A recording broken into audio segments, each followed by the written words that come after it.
Hello दोस्तों, मेरा नाम दीपांशु है। स्वागत है सबका पैरामेडिकल विज्ञान में। दोस्तों, हमने एंटीकोगुलेंट्स पहले पार्ट पढ़ा था जिसमें हमने काफ़ी टाइप की वाइल्स देखी थी।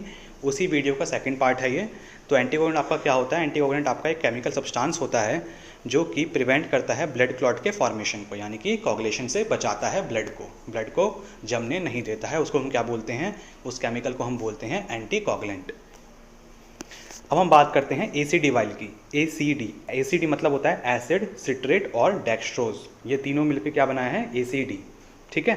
एसिडी के वाइल का जो कलर होता है, इसका जो कैप होती है वो कौन से कलर की होती है? येलो कलर की। आपको इमेज में दिख रहा होगा दोस्तों। जो आपका एसिडी होती है, एसिडी की जो वाइल है वो दो फॉर्म में आती है। एक तो होती है सॉल्यूशन ए वाली और दूसरी होती है सॉल्यूशन बी वाली। तो आपको जो इमेज में दिख रहा होगा ये सॉल्यूशन ए, ठीक है। तो ए सॉल्यूशन है इसके अंदर। ए सॉल्यूशन की जो आपकी क्वांटिटी होती है वो ये सारी होती हैं, और बी सॉल्यूशन का जो वाइल होती है उसमें आपकी ये वाली क्वांटिटीज़ होती हैं। ओके। इसका जो इन्वर्जन होता है वो कितना होता है? 8 से 10 बार। ठीक है। इसको मिक्स करने के बाद 8 से 10 बार मिक्स करना पड़ता है ब्लड डालने के बाद। नेक्स्ट हम बात करते हैं हेपेरिन की। हेपेरिन मैंने लास्ट वीडियो में आपको बताया था, एक बार इसको रिवीजन कर लेते हैं, क्योंकि आगे हमको पीएसटी देखना पड़ेगा। ठीक है। तो हेपेरिन जो है, देखो इसमें हेपेरिन जो आपका आता है दो फॉर्म में आता है। एक आता है लिथियम हेपेरिन, दूसरा आता है सोडियम हेपेरिन। तो सोडियम हेपेरिन और लिथियम हेपेरिन हम दोनों ही यूज़ करते हैं, लेकिन बोला गया है कि लिथियम हेपेरिन ज़्यादा प्रिसाइज होता है, उसमें रिपोर्ट्स काफ़ी अच्छी आती हैं as compare to sodium heparin. अब ऐसा क्यों है? इसलिए है आपका, क्योंकि अगर आपको सपोज़ करिए कि अगर आपको इलेक्ट्रोलाइट्स का टेस्ट करना है तो इलेक्ट्रोलाइट में आपको सोडियम आता ही आता है। अगर सोडियम हेपेरिन में हम सोडियम का जांच करेंगे उसकी, तो क्या होगा? आपका सोडियम का लेवल ऑलरेडी बढ़ा हुआ आएगा। ठीक है। तो इसी वजह से हम लिथियम हेपेरिन को ज़्यादा अच्छा मानते हैं as compare to sodium heparin. बाकी यूज़ हम दोनों ही करते हैं। अब हम बात करते हैं इसके मैकेनिज्म ऑफ एक्शन की। तो मैकेनिज्म ऑफ एक्शन इसका क्या है कि ये क्या करेगा? एक एंटी थ्रोम्बिन कॉम्प्लेक्स डेवलप करेगा। एंटी थ्रोम्बिन, एंटी मतलब अगेंस्ट और थ्रोम्बिन मतलब, थ्रोम्बिन आपका एक कोगुलेशन फैक्टर है। ठीक है। तो क्या करेगा ये एंटी थ्रोम्बिन? क्या करेगा? थ्रोम्बिन को काम नहीं करने देगा, साथ ही साथ फैक्टर नंबर 10 को काम नहीं करने देगा, जिसकी वजह से ये कोगुलेशन होने से रोक देगा, यानी कि ब्लड को क्लॉट नहीं होने देगा। ठीक है। इसका जो इन्वर्जन होता है वो कितना होता है? 8 से 10 बार। हेपेरिन दोस्तों हमने हमारे समझाया था क्योंकि आपको पीएसटी समझ में आ जाए। तो पीएसटी आपको वाइल दिख रही होगी, आप राइट हैंड साइड में इमेज देखेंगे, उस पर इमेज में आपका लिखा हुआ है स्पेशली लिथियम हेपेरिन। ठीक है। तो इसमें लिथियम हेपेरिन है। ओके। साथ ही साथ आपका इसमें जेल भी है। तो वो वाली वाइल जिसमें लिथियम हेपेरिन होगा साथ साथ जेल भी होगा, वो कौन सी वाइल होगी? हमारी पीएसटी की। इसका भी लाइट ग्रीन कलर का टॉप होता है। ये किस लिए इस्तेमाल करी जाती है? It is use to obtain and separate plasma samples. ठीक है। प्लाज्मा सैंपल्स लेने के लिए आपको इस्तेमाल करा जाता है इसको। तो इसमें क्या होगा? इसमें आपका क्या बेसिकली आपका होगा, इसमें लिथियम हेपेरिन और साथ साथ इसमें क्या होगा? एक जेल होगा। ठीक है। सिलिका जेल आपका जो नॉर्मली होता है। इसका बेनिफिट क्या है? पीएसटी वाइल हम क्यों यूज़ करें? पीएसटी वाइल यूज़ करेंगे अगर हम, तो आपकी जो प्लाज्मा की प्योरिटी है वो आपकी बढ़ जाती है। साथ ही साथ आपका एनालाइट की स्टेबिलिटी, जो आपके एनालाइट्स होते हैं उनकी स्टेबिलिटी काफ़ी ज़्यादा टाइम के लिए बढ़ जाती है। ठीक है। मतलब अगर वो 8 घंटे में आपके ख़राब आना चालू होंगे, उसकी रीडिंग डाउन होना चालू होगी, तो उसकी वो रीडिंग जो है वो काफ़ी ज़्यादा टाइम तक 8 घंटे से बढ़ के फॉर एग्जांपल 24 घंटे हो जाती है। ठीक है। Just example. इसका जो इन्वर्जन है वो कितना है? 8 से 10 बार। अब हम बात करते हैं ईडीटीए वाइल की।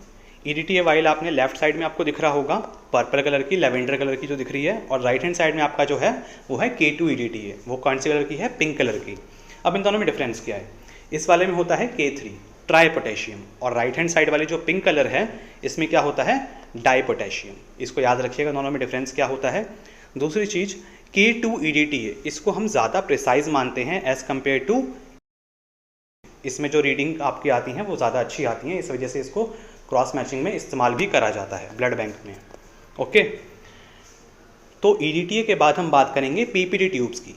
पीपीटी मतलब होता है प्लाज्मा प्रिपरेशन ट्यूब। ठीक है। ये वाइल्स भी आपको प्लाज्मा के लिए हम इस्तेमाल करते हैं। ये वाइल में आपका क्या होगा? इस वाइल में आपका ईडीटीए होगा, साथ ही साथ आपका इस वाइल में एक जेल भी होगा। आपको दिख रहा होगा ईडीटीए के साथ साथ इसमें एक जेल भी है। ओके। तो जिस वाइल में आपका ईडीटीए और जेल साथ में मिले, यानी कि उस आपकी कौन सी वाइल है? पीपीटी वाली वाइल है, यानी कि प्लाज्मा प्रिपरेशन ट्यूब है वो। ठीक है। अब उसमें आपका क्या होगा? इसमें आपका EDTA होगा K2, K3 नहीं होगा, K2 EDTA होगा क्योंकि ज़्यादा अच्छा वो माना जाता है। ओके, तो KT आपका जो K2 EDTA है और जो जेल है वो आपका एक प्रॉपरली बैरियर बना देगा, ठीक है, जिससे आपका प्लाज्मा और सेलुलर एलिमेंट्स प्रॉपरली मिक्स नहीं हो पाएंगे, अच्छे से मिक्स नहीं हो पाएंगे, और उसके बीच में आपको प्लाज्मा जो है ऊपर ऊपर मिल जाएगा। ओके, इसका यूज़ कहाँ पे होता है? इसका यूज़ होता है मॉलिक्यूलर डायग्नोस्टिक में, ठीक है।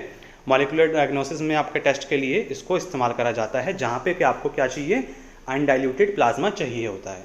तो क्वेश्चन इस तरह से भी आ सकता है आपका कि अनडाइल्यूटेड प्लाज्मा अगर चाहिए हमको तो कौन सी वाली में सैंपल लेंगे, तो आप बोलेंगे कौन सी, PPT ट्यूब में, ठीक है।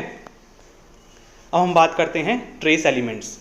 ट्रेस एलिमेंट्स को डिटेक्ट करने के लिए हमारी जो वाइल होती है वो कौन सी होती है, रॉयल ब्लू कलर की। ओके, तो रॉयल ब्लू कलर की ये वाइल है। ये दो तरह की वाइल्स आती हैं स्टूडेंट्स, याद रखिएगा। एक तो है K2 EDTA और दूसरी वाली है सीरम के लिए। दोनों में ही हम ट्रेस एलिमेंट्स के लिए इस्तेमाल करते हैं इनको। ओके, तो ट्रेस एलिमेंट्स, एक तो वाइल होगी आपकी K2 EDTA वाली, जो कि आपको क्या देगी, प्लाज्मा देगी। तो प्लाज्मा से आपको टेस्ट लगाएं तो K2 EDTA, और दूसरा जो है प्लेन ट्यूब, जो रेड जिस पे मार्किंग आपको दिख रही है ये वाली, ये प्लेन ट्यूब है, देख के आप समझ लेना।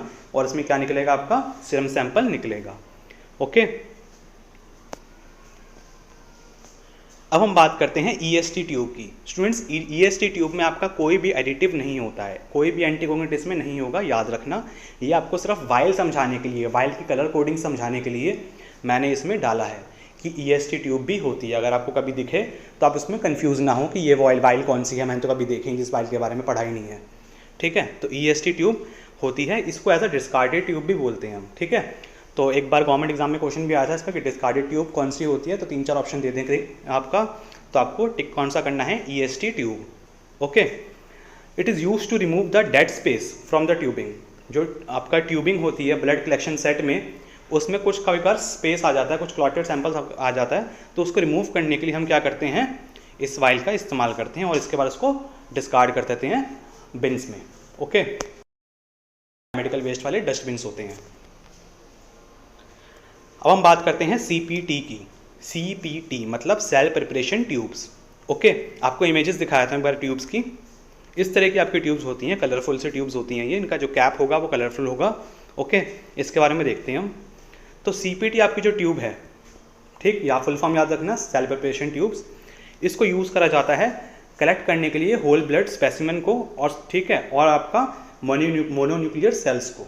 ओके, जो WBCs आपके मोनोन्यूक्लियर सेल्स होते हैं उनको कलेक्ट करने के लिए हम इसका इस्तेमाल करते हैं। ये ट्यूब कौन सी होंगी, tubes are available with sodium citrate.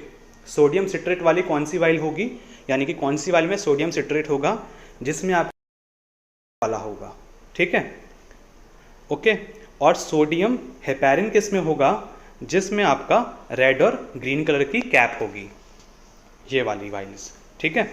तो इमेज में आप देख लीजिए, लेफ्ट हैंड साइड वाली जो है जिसमें आपकी रेड और ग्रीन कलर की जो कैप है वो कौन सी है, सोडियम हेपेरिन, जिसमें आपका जेल भी है।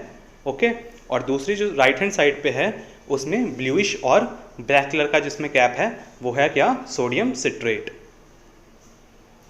तो इस तरह का आपका एक, अगर इसमें आप सैंपल डालेंगे तो आपका सैंपल सेपरेट होने के बाद कुछ इस तरह का दिखेगा।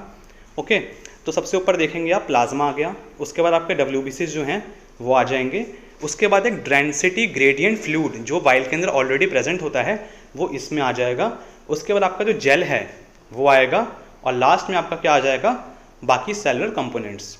ओके दोस्तों, नेक्स्ट ट्यूब आती है हमारी PACS gene blood RNA tube. PACS gene की ट्यूब है आपकी ब्लड RNA ट्यूब, आपके RNA सैंपल्स के लिए, जहाँ पे हमको RNA चाहिए होता है उन सैंपल्स के लिए हम क्या करते हैं, स्पेशल ट्यूब होती है, कंट्री में नहीं मिलती आपकी ट्यूब ये। ओके, तो उसमें इस्तेमाल करते हैं इस ट्यूब को। आइए इसके बारे में पढ़ते हैं। Immediate stabilisation of intracellular RNA at collection, जहाँ पे हमको RNA बेसिकली हमारी डिमांड में होता है कि हमको RNA ज़्यादा फोकस करना है, उसके लिए हम ये वाली वाइल इस्तेमाल करते हैं। अगर इसमें हम सैंपल डाल दें और उसको अगर हम फ्रोज़न स्टेट में रख दें तो सैंपल हमारा 11 साल तक भी हम उसको प्रिजर्व करके रख सकते हैं सैंपल को। ओके, यूज़ की हम बात करें तो यह कहाँ पे यूज़ होता है, आपका RNA एनालिसिस के लिए। ओके, साथ ही साथ आपका आइसोलेशन और प्योरीफिकेशन किसके लिए, इंट्रासेलुलर RNA के लिए, और आपका होल ब्लड के लिए RT-PCR जहाँ पे आपको करना हो मॉलिक्यूलर डायग्नोस्टिक टेस्टिंग में, उसमें हम ये वाइल का इस्तेमाल करते हैं। ओके, अब हम बात करते हैं सीरम ट्यूब्स की। सीरम ट्यूब में आपका एंटीकोगुलेंट नहीं होता है, ठीक है, एक एंटीकोगुलेंट नहीं होगा, हम कुछ एडिटिव होते हैं वो हम देखते हैं। वाइल्स की कलर कोडिंग के लिए अगेन मैंने आपको सीरम ट्यूब्स भी इसमें समझा रहा हूँ। ओके, इसके बाद वाइल्स की वीडियो नहीं आएगी, इसके बाद आपकी जो वीडियो आएगी वो आएगी आपकी लेबलिंग के ऊपर। आपकी टोटल 4 तरह की लेबलिंग्स होती है, वाइल्स पे अलग अलग तरह के लेबल्स होते हैं, ठीक है। तो 4 तरह के लेबल्स होते हैं। अगली वीडियो में आपको लेबल्स समझाऊंगा कि लेबल्स एक्चुअली में होते किस तरीके के हैं, और लेबल पे आपका एक एक चीज़ जो लिखी होती है, हर एक चीज़ का क्या मतलब होता है, वो आपको प्रॉपर्ली समझाऊंगा मैं। ओके, अभी हम इसको देखते हैं सीरम ट्यूब्स को। तो बात करते हैं हम लेफ्ट हैंड साइड में जो है हमारी, वो है RST। आपकी वाइल के ऊपर भी लिखा होगा RST का मतलब होता है रैपिड सीरम ट्यूब, जिसमें आपको सीरम मतलब जल्दी चाहिए, जहाँ पे आपकी लैब में क्वांटिटी सैंपल्स की बहुत ज़्यादा आती है, उसमें हम क्या करते हैं, इस वाइल का इस्तेमाल करते हैं, क्योंकि हमको सीरम जल्दी चाहिए होता है पेशेंट का। ओके, और टेस्ट हमारा जल्दी से हमको लगाना होता है।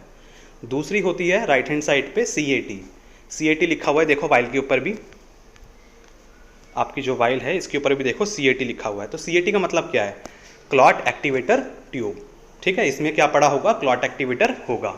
ओके, और दोनों में ही क्या निकलेगा, सीरम निकलेगा। SST, सीरम सेपरेटिंग ट्यूब्स, ठीक है। तो आपने देखा होगा कुछ जो वाइल्स होती हैं सीरम निकालने के लिए, आपने येलो वाली कॉमन देखी होगी, इसमें आपका क्या होता है, नीचे एक जेल भी होता है जिसको हम सिलिका जेल बोल देते हैं, ठीक। तो इसमें जेल भी होता है, इसमें भी सीरम ही निकलता है। तो ये भी आपकी 2 तरह की होती हैं सीरम सेपरेटिंग ट्यूब्स, ठीक।